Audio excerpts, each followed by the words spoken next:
नमस्कार, मी पंजाब डक राज्यातल्या सर्व शेतकऱ्याला सांगू इच्छितो की राज्यामध्ये 7 जून पासून ते 14 जूनच्या दरम्यान दररोज पाऊस काय होणार आहे, मान्सून काय होणार, बऱ्याच भागामध्ये दाखल होणार आहे. म्हणजे एकदम 7 जूनला सगळ्या भागात होणार नाही, दररोज वेगवेगळ्या भागात दाखल होईल आणि त्याच्यानंतर ज्यांच्या शेतामध्ये ईदभर ओल जाईल त्यांच्या पेरण्यामध्ये लागतील म्हणून हे अंदाज सर्व शेतकऱ्यांना लक्षात द्यायचा. राज्यातल्या सर्व शेतकऱ्याला सांगू इच्छितो की आता जे केरळमध्ये मान्सून जे दाखल झालं आहे ते पुढं सरकलं आहे.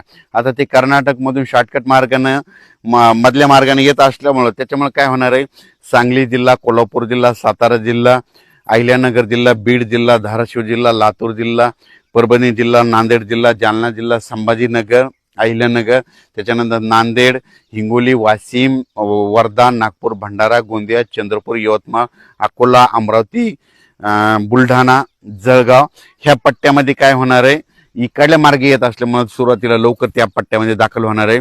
पण 7 तारखेला सगळीकडे होणार नाही. 7 तारखेला तो सुरुवातीला काय होईल म्हणजे दक्षिण महाराष्ट्राकडून पुढे आलेला दिसेल, काही भागामध्ये येईल. 8ला तो आणखीन पुढे सरकेल, 9ला आणखीन पुढे त्याची व्याप्ती वाढत आहे, 10, 11, 12 पर्यंत जवळपास संपूर्ण महाराष्ट्राचा कव्हर करील. आणि त्याच्यानंतर शेवटी काय होईल, फक्त नंदुरबार जिल्हा आणि धुळे जिल्ह्याच्या तिकडल्या पारोळ्या त्या तालुक्यामध्ये उशिराच्या म्हणजे काय होईल 11, 12, 13च्या दरम्यान तिकडे मान्सून दाखल होईल.